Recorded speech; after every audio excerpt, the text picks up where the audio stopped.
धड़कता झर झर अखिया से हमारा खुनवा लोरावा में हो।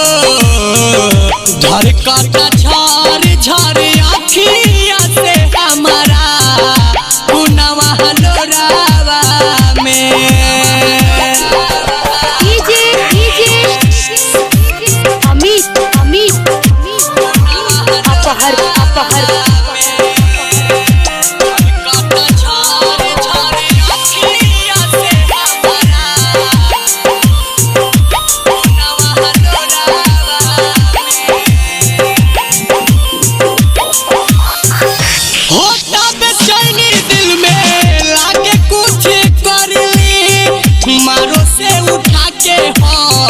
कोरवा में भरली मारो से उठा के हो तब चैनी दिल में लागे कुछ करली मारो से उठा के हम कोरवा में भरली।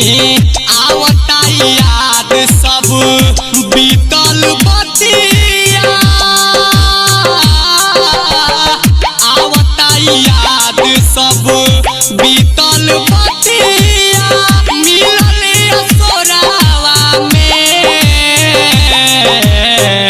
धड़कता झर झर अखिया से हमारा खुनवा लोरावा में हो। धड़कता झर झर अखिया से हमारा खुनवा लोरावा में।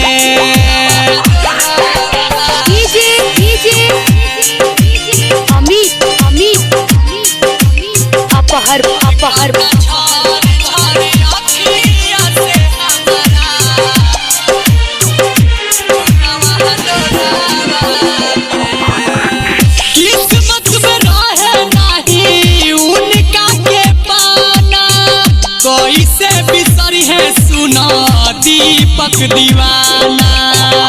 कैसे बिसरी है सुना दीपक दीवाना हो। किस्मत में रहे नहीं उनका के पाना कैसे बिसरी है उनके दीपक दीवाना।